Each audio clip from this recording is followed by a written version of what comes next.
आश्चर्यचकित और रोमांचित हो उठा। आज वही एक और परिवार है, गायत्री परिवार। गायत्री परिवार जितनी तारीफ की जाए उतनी कम है। शांति कुंज हरिद्वार मैं स्वयं होके आया, वहां थी। गायत्री परिवार से भी आज यहाँ पर जो महानुभाव उपस्थित हैं, श्रीमान नरेश जी समाधिया और श्री सहवाल जी पाठक, जन अभियान परिषद की ओर से आपका भी बहुत बहुत अभिनंदन। तो आपने देखा कि तमाम समाज सेवी संस्थाएं और यहाँ पर जन अभियान परिषद की ओर से जो नवांकुर संस्थाएं हैं, भांडर से, सौड़ा से, दतिया से, उन नवांकुर संस्थाओं के भी प्रतिनिधि हमारे पास आ रहे हैं। वहीं हम सबके प्रेरणा स्रोत हमारे संभाग समन्वय, इस बार जोरदार तालियां।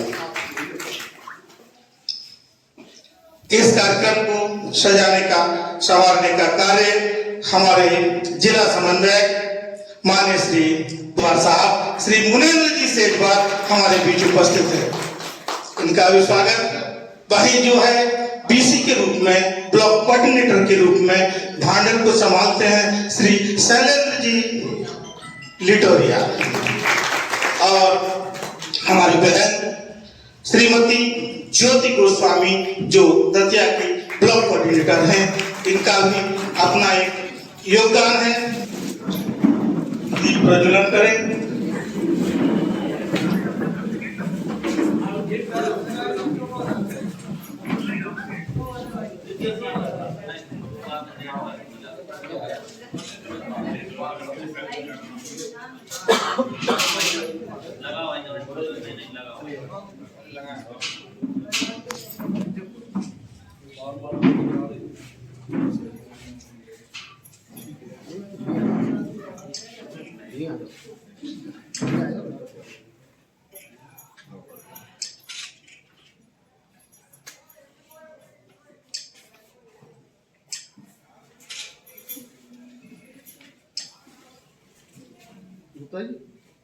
दीपो ज्योति परब्रह्म, दीपो ज्योति जनार्दन, दीपो हरतु मे पापम, सांगदीप नमोस्तुते। शुभम करोतु कल्याणम, आरोग्यम सुख संपदाम, शत्रुबुद्धि विनाशं च, दीपो ज्योति नमोस्तुते। स्वस्ति न पूषा विश्ववेदाः, स्वस्ति नस्तारक्षो अरिष्टनेमि, स्वस्ति नो बृहस्पतिर्दधातु। रागदशवा मरुता प्रश्नीमातरा, शुभं यावानो विदधेषु जगम्यः। अग्निजुवा मनवः सूर्यचक्षुषो क्ष्वेनो देवः शारदमन्यः।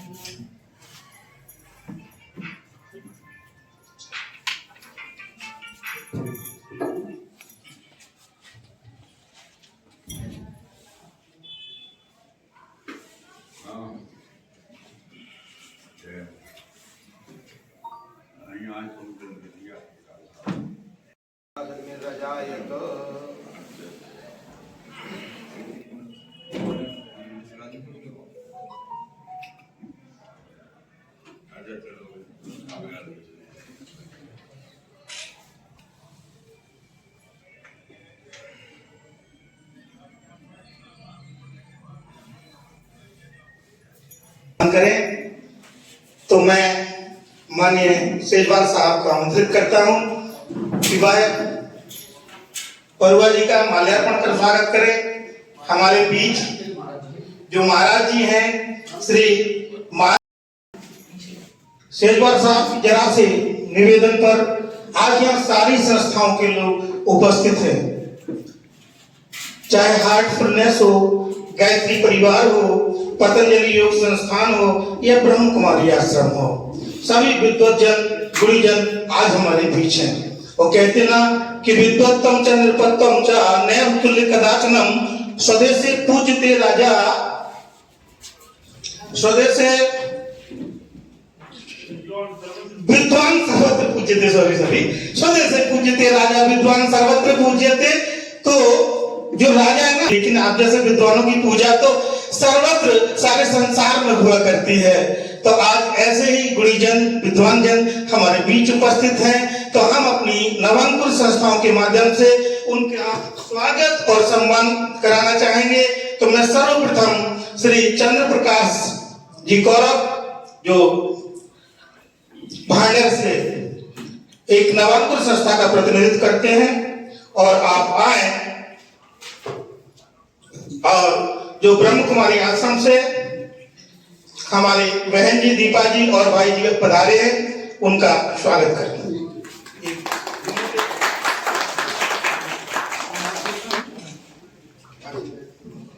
और श्री सुनील जी समाधिया, आइए सर। और पतंजलि योग संस्थान से आए आलोक जी दुबे और घनश्याम दास जी स्वर्णकार, और श्री राजेंद्र जी यादव। श्री राजेंद्र यादव जी भी पतंजलि योग संस्थान से है। श्री राम प्रसाद कोहली जी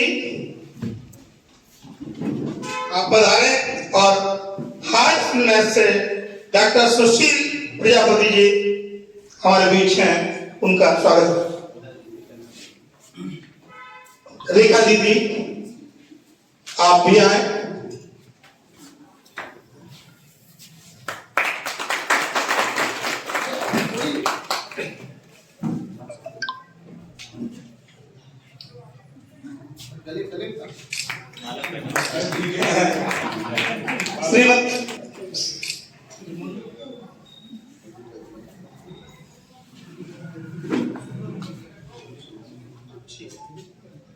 श्री के श्रीवास्तव जी बलदेव राय बल्लू का स्वागत करें।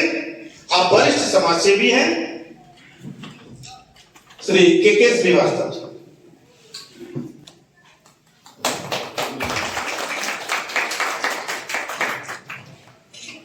अभी श्रीमती मनोज गुप्ता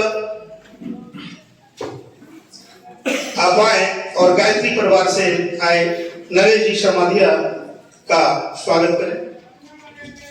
और पाटकर जी शिवड़ा से हमारे बीच पधारे हैं, वह भी आए, और श्री शेवाल जी पाठक का स्वागत करें।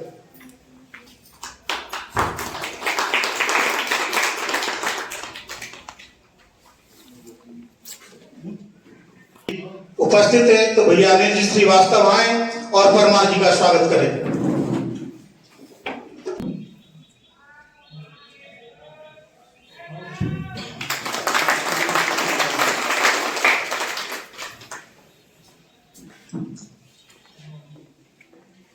कार्यक्रम की विस्तृत रूपरेखा अपने जिला समन्वयक श्री मुनिंद्र जी सेजवार साहब को आमंत्रित करता हूं, वह आए और कार्यक्रम का प्रतिवेदन प्रस्तुत करें। जैसा कि जनवरी का माह है, 2025 अपन है, 12 जनवरी को स्वामी जी विवेकानंद जी का 162वां जन्मदिन का जयंती का अवसर है।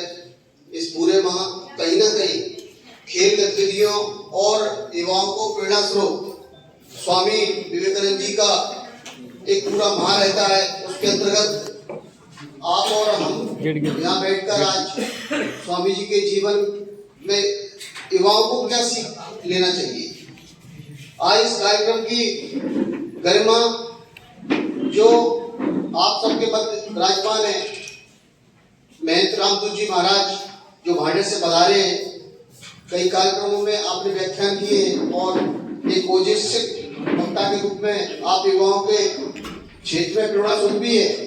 तो इस क्रम में आज स्वामी जी महाराज यहाँ मुख्य अतिथि भी हैं और मुख्य वक्ता भी है। तो वो आज जीवन भारतीय संस्कृति परंपराओं के लिए, युवाओं के लिए श्रेष्ठ और प्रेरणा कैसे बना।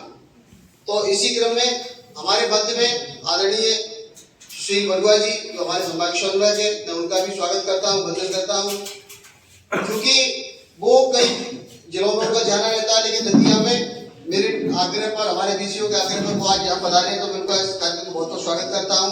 हमारे बीच में हार्टफुलनेस से रेखा दीदी, डॉक्टर सुशील जी, वो दोनों लोग यहाँ पधारे हैं, अन्य उनके साथी भी यहाँ पधारे हैं, उन सबका भी इस कार्यक्रम में स्वागत है।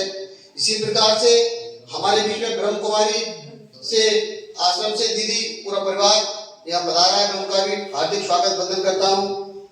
इसी क्रम में हमारे बीच में पतंजलि योगपीठ से, चूंकि पतंजलि योगपीठ पूरे भारत का पूरे विश्व में कहीं ना कहीं योग और प्राकृतिक चिकित्सा को लेकर बहुत बड़ा एक काम कर रहा है, लोगों में स्वस्थ और निरोग रहने की कल्पना जगाने का एक काम कर रहा है। योग के माध्यम से लोग स्वस्थ रहें, तो आदरणीय सोनी जी यहाँ विराजमान है, उनके साथी भी यहाँ विराजमान है, मैं उनका भी हार्दिक स्वागत वंदन करता हूँ। इसी प्रकार से गायत्री परिवार से भी अपन देख रहे हैं, सूरज की जो किरणें हैं, जो आगे बढ़ना है, उनसे ऊर्जा मिलना है, वो कहीं ना कहीं गायत्री परिवार का एक मंत्र है, उसके माध्यम से पूरी सृष्टि को जागृत कर रहा है। और आज मैं उस गायत्री परिवार के सभी साथियों को भी हार्दिक स्वागत वंदन करता हूँ। इसी प्रकार से 6 से हमारे बीच में पधारे हुए समाज सेवी बल्लू जी का भी हार्दिक स्वागत करता हूँ, परमार जी का भी स्वागत करता हूँ, और भांडे की नामांकुर संस्थान है मेंटर्स, उन सबका भी हार्दिक स्वागत है। इसी प्रकार से शिवराम में नामांकुर के सदस्य मेंटर्स है, छात्र है, उनका भी हार्दिक अभिनंदन है। दतिया के भी नामांकुर मेंटर्स जितने भी शिवड़ी छात्र है, उनका भी स्वागत है। हमारे पत्रकार बंधुओं का भी स्वागत है। इस एक संगोष्ठी के माध्यम से अपन चाहते हैं कि समाज में कहीं ना कहीं युवाओं के बीच में स्वामी रामकृष्ण मिशन के लोग जो दुनिया में जाकर सनातन का प्रचार प्रसार करते हैं, उन्हें सनातन के धर्म ग्रंथ पढ़ना सिखाए, उन्हें गीता सिखाई, रामायण सिखाई, और आज भाई इतने आकृष्ट हैं, आज उन्हें भारत में वह सब कुछ दिख रहा है जो दुनिया में कहीं नहीं दिखता। करोड़ों के पैकेज छोड़कर लोग वहां अपने आप को इस संस्कृति में रमने के लिए आ गए। सब कुछ छोड़ के, बड़े बड़े पैकेज थे उनके, बड़ी बड़ी नौकरियां थी, लेकिन उनका मन नहीं लगता। मन कहाँ लगा? इस भारत की भूमि में, इस धरा में। यही कार्य हमारे स्वामी विवेकानंद ने किया। उन्होंने दुनिया को बताया कि हिंदुस्तान की संस्कृति क्या है, आध्यात्म क्या है। जब स्वामी विवेकानंद गए तो आप देखिए सारे धर्म ग्रंथों के नीचे गीता रख दी गई, सबसे नीचे। क्या उनकी गजब की तार्किक शक्ति थी। और कहा कि विवेकानंद समर्थ उस्ताद, सत्यम शिवम सुंदरम, उस परमात्मा की प्रिय संतानों, मेरे भाइयों और बहनों, आज बहुत ही पावन जयंती है हम सबके लिए, सिर्फ यूथ के लिए नहीं, सभी भारतवासी और सभी विदेशी, क्योंकि समझते हैं जो सदा कर्तव्य अपना धर्म का पालन, धर्म पर जान जाने की नहीं परवाह करते हैं, और धर्म की खातिर मिलावे जो खुद को खाक में, उन्हीं को देशवासी सदा धन्यवाद करते हैं, उन्हीं को देशवासी सदा धन्यवाद करते हैं। जब राजा जी साधु के सामने उपस्थित हुए तो राजा जी सिर्फ हाथ जोड़े, लेकिन महात्मा ने राजा जी के सामने साष्टांग प्रणाम कर दिया। बोले ऐसा क्यों? बोले मैंने क्यों किया ऐसा? बोले राजा जी आपने मुझे ऐसा क्यों किया? बोले मात्र आपने भगवान को अपना बनाया और संसार को छोड़ा, इसलिए मैंने आपको नमस्कार किया। लेकिन आपने साष्टांग प्रणाम क्यों किया? बोले इसलिए किया कि भगवान एक तराजू में और संसार दूसरे तराजू में। मेरे लिए भगवान बड़ा है, संसार मेरे लिए छोटा है। संसार रचने वाला जो संसार से ऊपर है वो मेरे लिए बड़ा है, इसलिए मैंने उसको पाया और संसार को छोड़ा। लेकिन आपने उस भगवान को ही छोड़ दिया, इसलिए मैंने आपको साष्टांग प्रणाम किया। इसलिए हमारे विवेकानंद जी जो हमारे आज प्रेरणा स्रोत रहे हैं, उनकी भाषा अपने भारत सीख रहे हैं, चाहे कर रहे हैं, चाहे कुछ भी हो रहा है, वो खासकर यदि हम शिक्षा ले, जन्म से लेकर, भक्ति से लेकर, गुरु भक्ति से लेकर के कुछ भी जो हम सबने स्टोरी के रूप में सुना है, उनके जो गुरुजी रहे, उनके प्रति प्रेम, उनकी पढ़ाई के प्रति प्रेम, उनकी माँ के प्रति प्रेम, देश के प्रति प्रेम, उनकी शिक्षाओं के प्रति आकर्षण, नई नई चीजें सीखना। जातिवाद का बहुत कड़ा विरोध किया, हम सब जानते हैं। छोटी सी उम्र में जो शिकार अलग अलग पिए जाते थे, हिंदू के लिए अलग, मुस्लिम के लिए अलग, उन्होंने दोनों सुटकारे लगा करके देखिया। उनके पिताजी ने कहा ये क्या कर रहे हो, ये अलग अलग जाति ना, ये नहीं होना चाहिए। तो शुरू से ही उन्होंने इन चीजों का विरोध किया और वही आज ऊपर तक पहुंच सकता है जो हम लोग अंतर ना रखें। अंतर क्यों ना रखें? बोलता था, इसलिए आज उनकी जीवनी को हम सब लोग पढ़ते हैं और आगे क्या करते हैं, बढ़ते हैं। युवाओं के लिए उन्होंने खास कहा था कि तुम में वो दम है निहाल भारत के, तुम में वो दम है निहाल भारत के, सूरज चांद तारे लब से उतार सकते हो, बौना पड़ जाए हिमगिरी जो तुम आगे बढ़ जाओ, इन्हीं बाजुओं से सागर उछाल सकते हो, फिर क्यों अलसाए उठो वीरों संतानों, पैर की ठोकर से पानी निकाल सकते हो, पैर की ठोकर से पानी निकाल सकते हो। तो सबसे बड़ी चीज यहाँ पर यही बताई जाती है कि स्वामी विवेकानंद जी हमें कहते थे कि जीवन में अगर हमें महान बनना है, अगर हमें जीवन को श्रेष्ठ बनाना है, तो 3 चीजें होना बहुत जरूरी है। जीवन में सफलता भी हो, जीवन में संतुष्टता भी, जीवन में सुरक्षा भी हो। बहुत सारे लोग सफल हैं लेकिन सुरक्षित नहीं है, बहुत सारे लोग सुरक्षित हैं लेकिन संतुष्ट नहीं है। और जहाँ ये तीनों चीजें हैं वहां जीवन का आनंद है। लेकिन ये 3 चीजें कब आती है? जब मनुष्य के पास 3 चीजें हो। व्यक्ति बुद्धिमान हो, गुणवान हो और शक्तिशाली हो। लेकिन लोग क्या कर रहे हैं? शारीरिक शरीर को बढ़ा रहे हैं, सांसारिक बुद्धि को बढ़ा रहे हैं और दुनियावी गुण अपने ऊपर ला रहे हैं, लेकिन फिर भी जीवन में सफल नहीं हो पा रहे हैं। तो शारीरिक शक्ति के साथ साथ आत्मिक शक्ति हो, सांसारिक बुद्धि के साथ साथ दिव्य बुद्धि हो और दुनिया के गुणों के साथ साथ हमारे जीवन में दैवी गुण हो। इसलिए कहते हैं अपने लिए जीना प्रकृति है और संसार के लिए जीना भारतीय संस्कृति है। और शांति और शांति। सब कुछ होने के बाद तुम्हारे पास जो गुण है, यानी आप इंसान रहते हुए गधे जैसा व्यवहार कर रहे हो, ऐसा नहीं करना चाहिए। तो मैंने सुना शिवानी दीदी को और आज आपको सुना और आपके चेहरों को देखा तो मुझे वही सब लगा कि आप वाकई ब्रह्म कुमारी आश्रम वाले इंसानों को किस तरह इंसान बनाने का काम कर रहे हैं। बहुत बहुत बधाई। और अब हार्टफुलनेस से दीदी रेखा दीदी, हाँ, और से आप भी 2 मिनट जी, सेजवार जी और दीदी को भी मैं हार्दिक प्रणाम करता हूं और अभिनंदन करता हूं जो आज के आयोजक हैं जन अभियान परिषद, उनका भी मैं बहुत बहुत हृदय से कृतज्ञता ज्ञापित करता हूं कि उन्होंने एक मंच पे हम सभी संस्थाओं को एकत्रित किया है। क्योंकि एक स्वामी जी बाबा रामदेव जी के मुख से मैंने सुना है कि जब ये बताइए कि आतंकवादी जो है इतने संगठित हो सकते हैं तो हम क्यों नहीं संगठित हो सकते। तो उनके विचार बड़े ही उत्तेजक और समाज परिवर्तक विचार हैं, तो उनको भी मैं अप्रिशिएट करता हूं, उनको भी मैं मानता हूं। मैं हार्टफुलनेस जो विश्व में काम कर रही है, छोटा सा एक परिचय देने के लिए मुझे आमंत्रित किया गया है। हमारे हार्टफुलनेस पद्धति में हृदय आधारित ध्यान किया जाता है। हमारे सभी शास्त्रों में ऋषि मुनियों ने यही माना है और यही बताया है कि ईश्वर जो है परमात्मा हम सभी के प्राणी मात्र के हृदय में वास करते हैं। गीता जी में भगवान ने यही कहा है कि मैं प्राणी मात्र के हृदय में वास करता हूं, और उनका नाम इसी वजह से हृदय पड़ गया।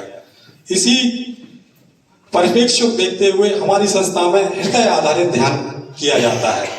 इसी प्रभावशीलता के बल पर हमारी संस्था पूरे भारतवर्ष के साथ साथ प्रत्येक छोटे शहर गांव-गांव के साथ साथ विश्व के लगभग 162 से अधिक देशों में कार्य कर रही है। मानसिकता के परिवर्तन के लिए, वैचारिक परिवर्तन के लिए 162 से अधिक देशों में हमारी संस्था कार्य कर रही है। साथियों, भाइयों बहनों, ये हम सभी जानते हैं कि आज वैचारिक प्रदूषण कितने हद तक हो गया है। उसकी वजह से हमारी युवा पीढ़ी अवसाद, तनाव, चिंता के कारण दिशाहीन हो रही है, कहीं ना कहीं दिशाहीन हो रही है। जैसे हमारा मन होता है, एक मन का भी प्रवाह होता है। जैसे एक नहर की बड़ा प्रवाह है और उसको कई भागों में बांट दिया जाए तो उसका जो प्रवाह है वो खत्म हो जाता है एक जगह पे आके। उसी तरह क्या है, हमारा मन जो है इस वातावरण के कारण कई हिस्सों में, कई चैनल्स में बढ़ जाता है। आज हम अपने परिवेश में देखते हैं कि सोशल मीडिया में तरह तरह के भ्रम जो है विद्यमान है। तो युवा पीढ़ी में इतनी समझ नहीं होती, उसकी वजह से वो कहीं ना कहीं दिग्भ्रमित हो जाते हैं। इसके लिए सबसे बड़ा, मैं चिकित्सक के नाते आपको बताना चाहता हूं कि जितनी बड़ी बीमारी होती है उतनी प्रभावकारी हमें औषधि की आवश्यकता होती है। आज हमारे परिवेश में, आज हमारे समाज में एक मेडिटेशन एक इतनी अचूक औषधि है। अगर मेडिसिन अंग्रेजी वर्ड है, जो औषधि का अंग्रेजी वर्ड है, तो एक मैं देखता हूं कि मेडिटेशन जो ध्यान है, एक सर्वोत्कृष्ट रामबाण औषधि के रूप में आज हमारे समाज के लिए उपयोगी है, जो हमारा हार्टफुलनेस सिस्टम जो है पूरे समाज को, पूरे मानवता को प्रोवाइड करता है। इसके तो सामाजिक परिवर्तन जो है व्यक्तिगत परिवर्तन से शुरू होता है। ये हार्टफुलनेस संस्था के मैंने जो टूल्स बताए हैं, मैं थोड़ा सभी से अनुरोध करूंगा कि परम पूज्य गुरुवर की सूक्ष्म उपस्थिति को महसूस करते हुए और स्वामी विवेकानंद जी का जो 12 जनवरी को युवा दिवस के रूप में हम मनाते हैं, उसका जो कार्यक्रम आयोजित किया गया है, मैं जन अभियान परिषद को बहुत बहुत साधुवाद दूंगा जो मुझे आमंत्रित किया। सभी हार्टफुलनेस, ब्रह्म कुमारी आश्रम और गीता परिवार सभी को बहुत बहुत धन्यवाद, बहुत बहुत साधुवाद। परम पूज्य गुरुवर का कोई परिचित देने का कोई ऐसा वो नहीं है, लेकिन चिर परिचित गुरुवर हम सभी के मध्य 5 बजे आस्था पर लाइव आ जाते हैं। क्षमता स्वामी विवेकानंद में थी। एक उदाहरण, विदेश की जहाज पर यात्रा में जा रहे थे और जब उनके दोस्त भी साथ थे, जैसे हमारे आलोक जी और राजेंद्र जी साथ हैं, ऐसे उनके दोस्त भी साथ थे, मित्र भी साथ थे। वहां पायलट से उन्होंने कहा क्या मैं ये अखबार पढ़ सकता हूं? अखबार उनको दिया पढ़ने को। अखबार उन्होंने पढ़ लिया। कुछ समय बाद उनके मित्र ने कहा कि मुझे भी दे दो, मैं भी पढ़ लूं। कितनी उनके अंदर स्मरण शक्ति। अखबार जब पढ़ने को दिया और जहाज में ऐसा तूफान सा आया, हवा इतनी तेज आई कि वह अखबार पानी में चला गया। अखबार जब पानी में चला गया तो उन्होंने, पायलट बोला आपने अखबार गिरा दिया, और थोड़ा सा वो नाराज हुआ। जब वो नाराज हुआ तो उन्होंने कहा पेन और कॉपी मिलेगी क्या? पेन कॉपी पायलट ने दी जब स्वामी विवेकानंद जी को, तो उन्होंने लगभग आधा घंटे पेन में वर्क किया अपनी कॉपी में, और जैसे कि तैसा अखबार उनको थमा दिया वो कॉपी में लिख के। कितनी बड़ी मेधा शक्ति, कितनी। वो बिल्कुल आमने सामने बैठे थे, बिल्कुल यूं ही बैठे थे। ट्रम्प साहब की शपथ के समय जस्ट सामने बैठे थे। वो कुछ संदेश देना चाहते थे, जैसे ट्रम्प कहना चाहते हो कि अब भारत हमारे साथ है। अब भारत नहीं कहता कि अमेरिका हमारे साथ है, अब ट्रम्प कहने के लिए मजबूर हो गए हैं कि भारत हमारे साथ है। पुतिन कहते हैं कि भारत हमारे साथ है।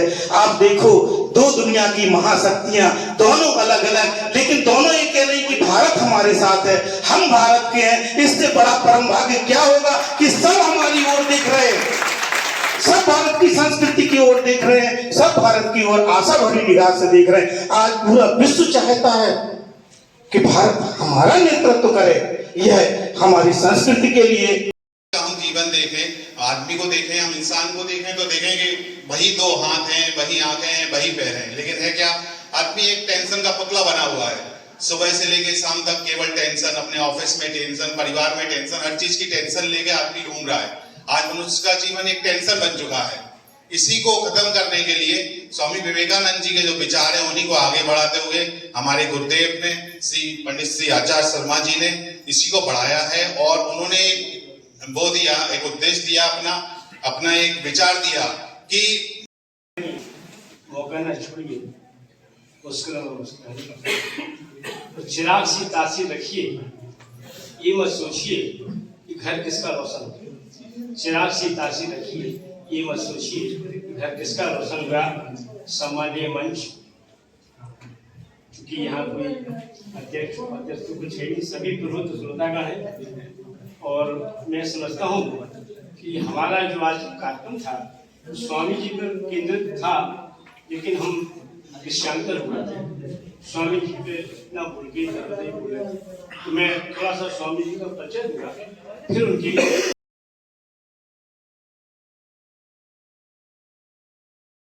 जिन्होंने विश्व को ये एहसास कराया कि हमारी संस्कृति दुनिया की सबसे अच्छी संस्कृति है, और हमारा सनातन धर्म दुनिया का सबसे प्राचीनतम धर्म है।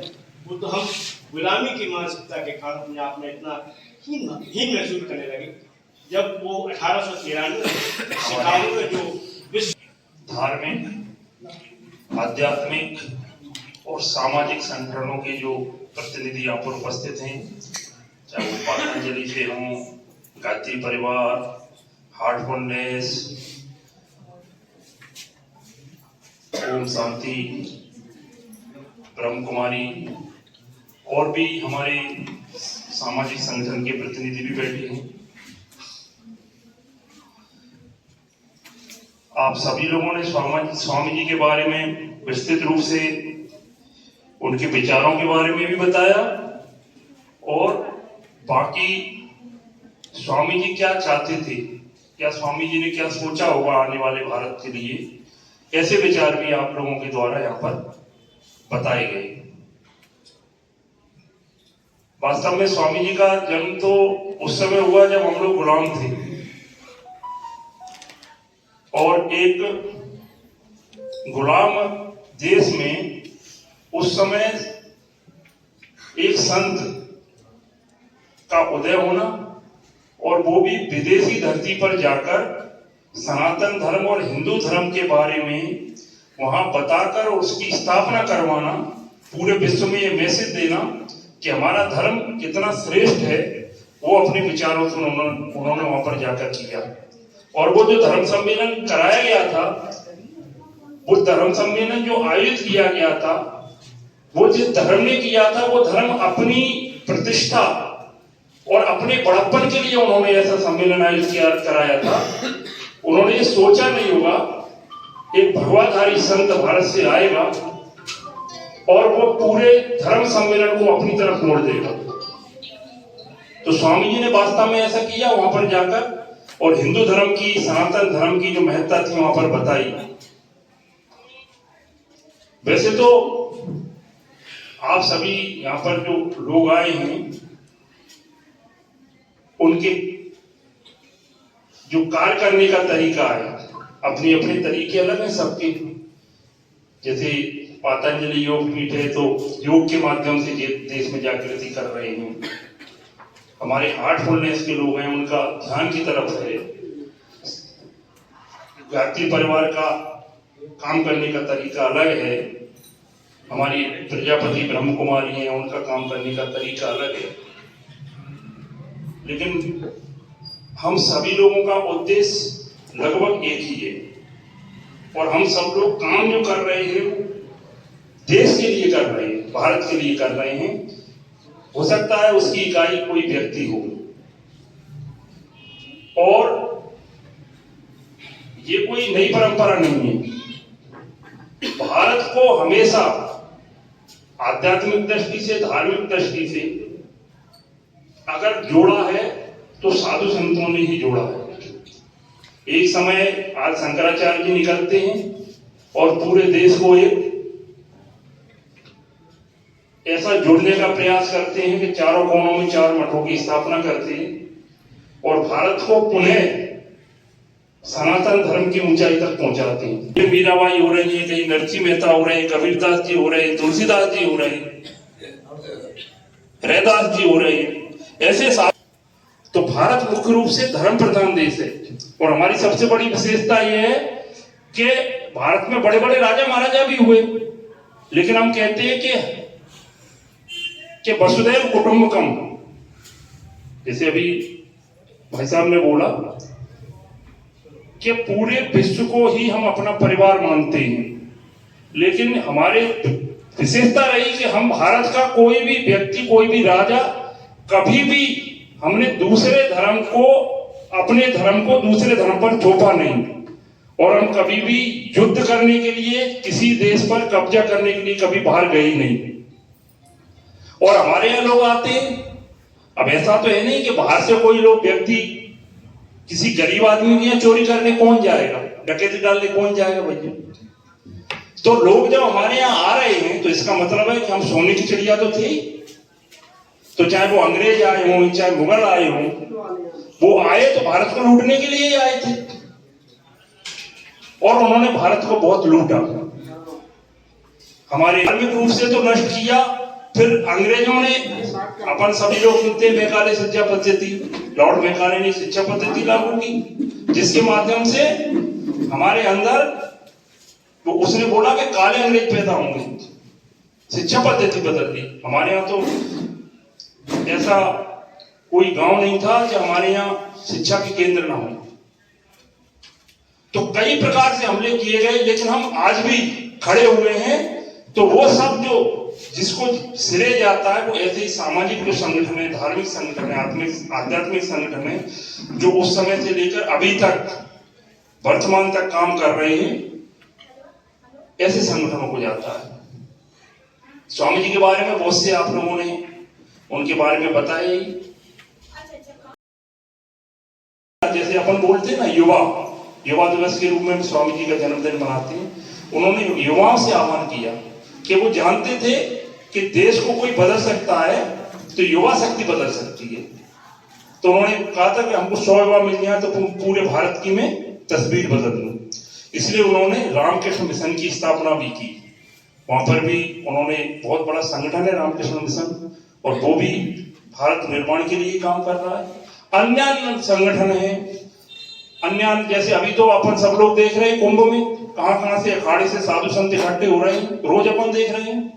ये साधु संत काहे के लिए हुए हैं?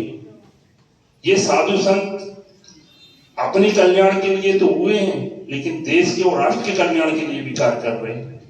जब हम कहते हैं कि हमारे यहाँ, हमारे धर्म की विशेषता है कि हमारे यहाँ ही बोला जाता है, पूजा करने के बाद धर्म की जय हो, अधर्म का नाश हो, प्राणियों में सद्भावना हो और विश्व का कल्याण हो। अपना कल्याण नहीं करते, हम पूरे विश्व का कल्याण करने की बात करते हैं। भाई हमें विश्व से क्या लेना देना है?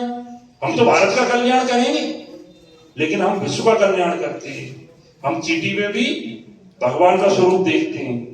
कहते हैं ना कि ईश्वर सर्वजगह व्याप्त है, केवल एक धर्म है, सनातन धर्म, हिंदू धर्म, जो देश को, विश्व को हम दिशा दे सकते हैं।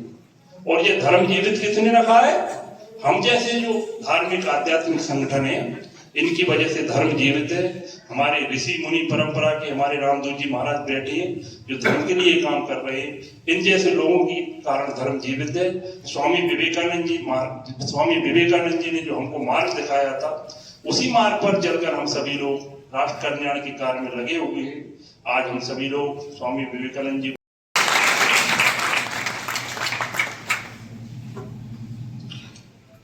खड्गं चक्रगदेषु चापपरगां शूलं भुसुण्डिं शिरा शङ्खं शङ्खदतीं करस्त्रनयनां सर्वाङ्गभूषावृतां नीलास्वाधतमास्य पादितसिकां सेवे महाकालिकाम् यावास्ते शुकते हरो कमलजो हन्तुं मधुं कैटभुम्। जगजननी माँ पीताम्बरा के पावन आंचल में बैठकर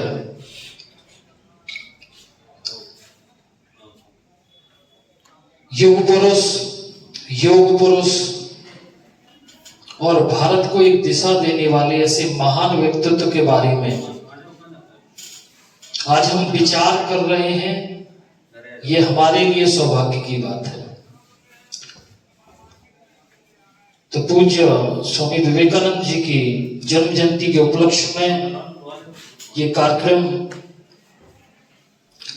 की अध्यक्षता में समन्वयक के रूप में, संभाग समन्वयक के रूप में उपस्थित बरुआ जी, जिला समन्वयक के रूप में मोरेंद्र जी,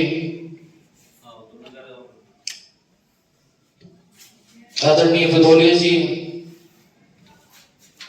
गायत्री परिवार, ब्रह्म कुमारी परिवार से पधारे सभी जन, पतंजलि परिवार एवं अन्य जितने भी संस्थान हैं जो समाज को नई दिशा और दशा देने का कार्य कर रहे हैं, उन सभी का स्वागत, वंदन और अभिनंदन करता हूं। आज की चर्चा प्रमुख विषय जो हम लेते हैं कि जननी जन्मभूमस्य स्वर्गादपि गरीयसी। जितने भी महापुरुष हमारे हुए, जितने भी बलिदानी हुए, सभी के जीवन चरित्र में यह देखने को मिलता है कि उन्होंने माता और मातृभूमि को सबसे ऊपर रखा।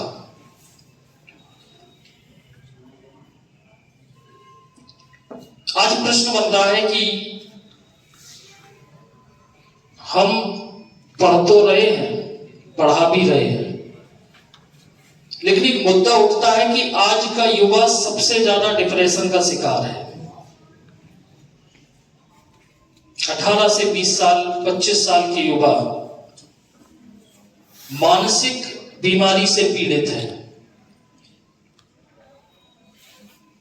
मैं अभी बैठा था तो अचानक ऐसी चर्चा में 4 लाइनें लिखी हैं, मैं सुनाना चाहूंगा कि उस समय युवाओं के विचारों में चमकती देशभक्ति की मैं बात कर रहा हूं जब हम गुलाम थे। एक प्रश्न बनता है, मैं प्रश्न लेके आऊंगा आपके बीच कि युवाओं के विचारों में चमकती देशभक्ति की, उन्हें पहचान थी अपने आंतरिक आत्मशक्ति की, पर इस युग में अचानक क्या हुआ सबको, लगी है आज जवानों में व्यसनों की आसक्ति।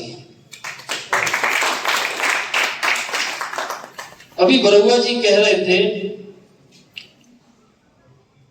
कि जब हम गुलाम थे, शिकागो सम्मेलन हुआ 1893 में, के होने का प्रमाण मांगा जा रहा है, साधुओं पर लांछन लगाए जा रहे हैं और देवताओं को तो कोई मान ही नहीं रहा है।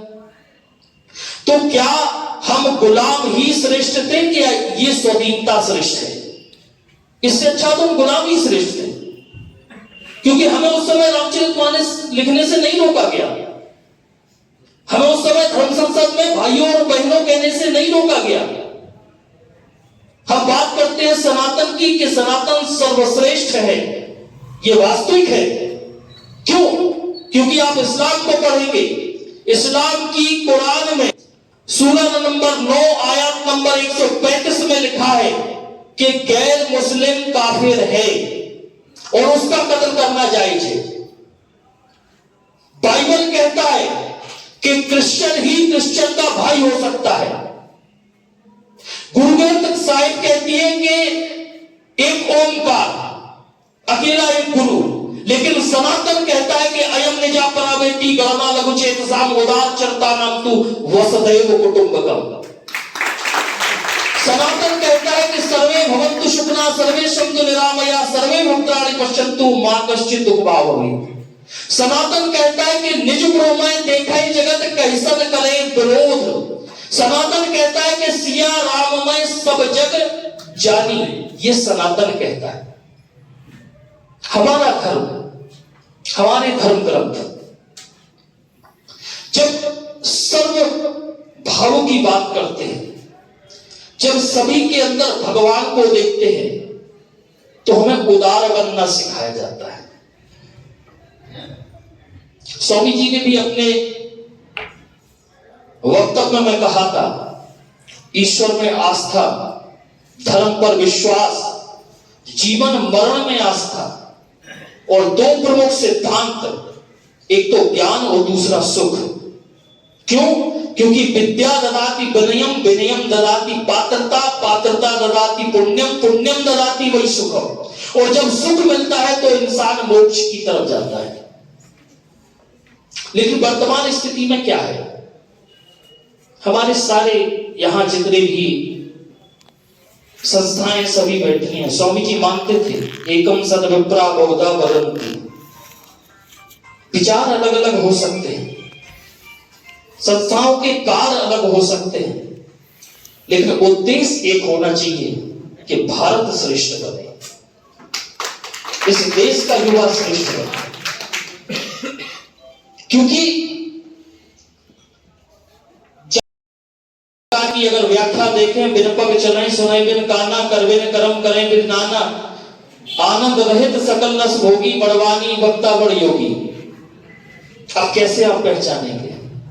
तो आपको ध्यान का सहारा लेना पड़ेगा, आपको मेडिटेशन करना पड़ेगा, आपको योग सीखना पड़ेगा। अगर आप साकार को मानते हैं तो आपको भगवान और भगवान के चरित्रों को पढ़ना पड़ेगा। मैं एक प्रश्न पूछना चाहता हूं यार, आप भगवान को जानते हैं या मानते हैं? सभी से प्रश्न मेरा, आप भगवान को जानते हैं या मानते हैं? मुझे लगता है कि सिर्फ आप भगवान को मानते हैं, जानते नहीं। क्योंकि अगर भगवान को जान लिया आपने तो फिर ये डिस्कशन का यहां कोई उद्देश्य ही नहीं होता। भाई का भाई के प्रति क्या कर्तव्य होता है, माता का पिता के प्रति क्या कर्तव्य होता है, पिता के पुत्र के प्रति क्या कर्तव्य है, सास का बहू के प्रति क्या कर्तव्य है, ये सब रामचरितमानस सिखाती है। हमारे धर्म ग्रंथों में इतना लिखा है, इतना कुछ है, लेकिन हम आज लगे हैं मैकाले की शिक्षा पद्धति में।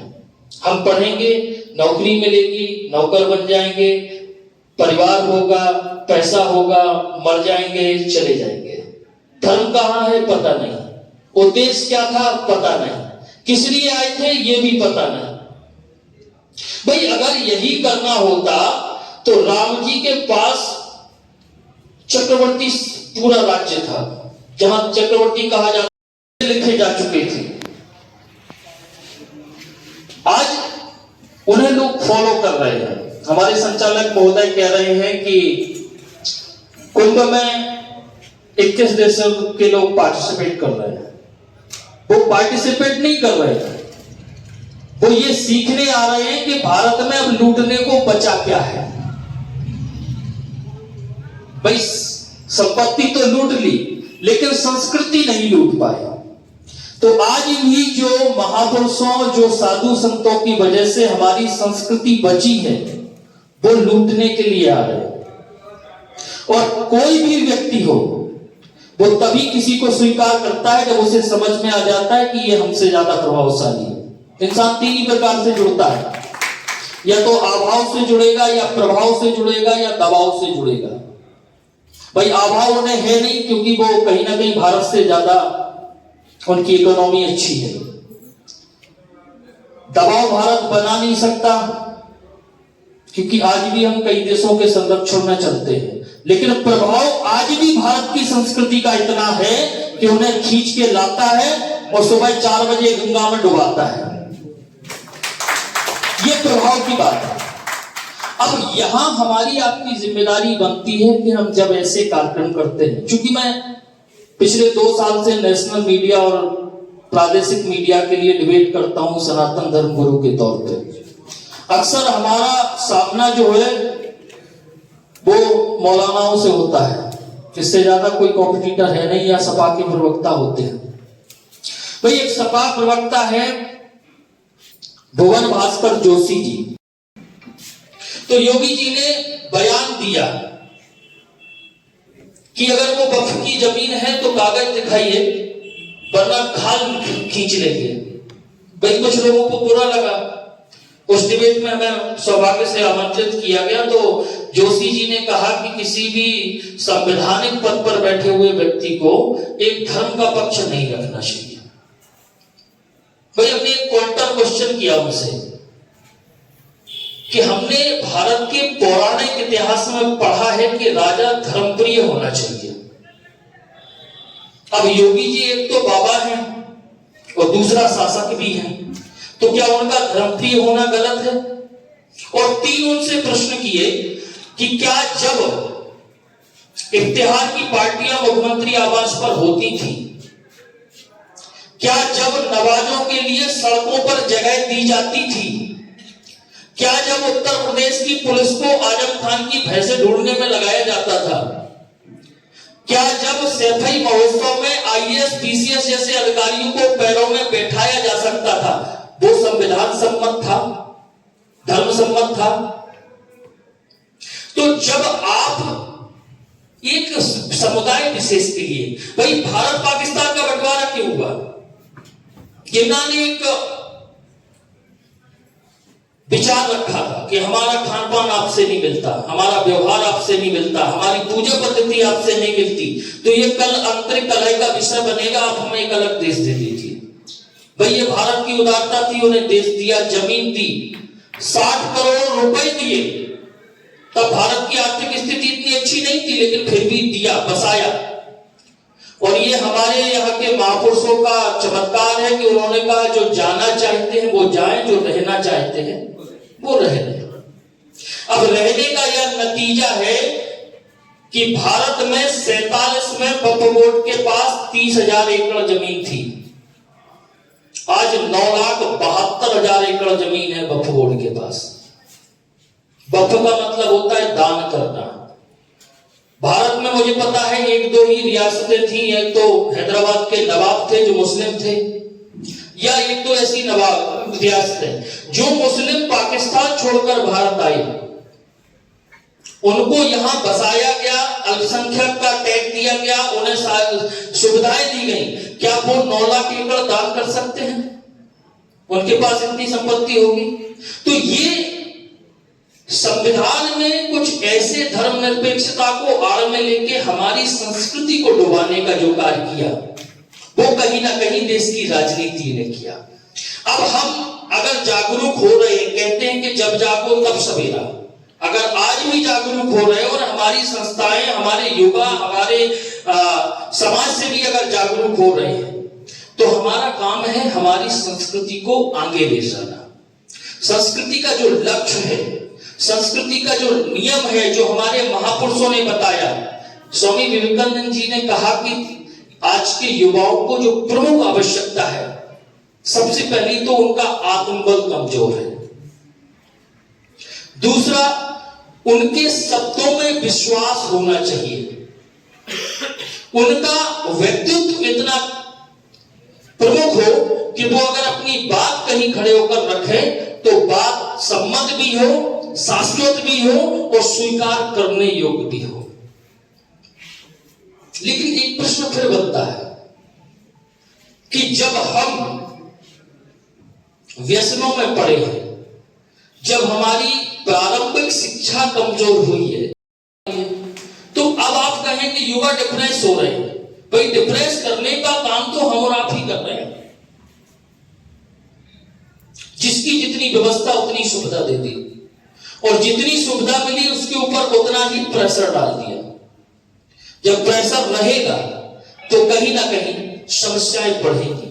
तो ये जो संस्था है, चाहे वो व्याख्या, तो और इस भारत ने उनकी प्रभुता को तभी समझ लिया था जब मात्र 30 वर्ष की आयु में शिकागो में उन्होंने पूरे विश्व पटल पर भारत को सनातन की अलख दिखा।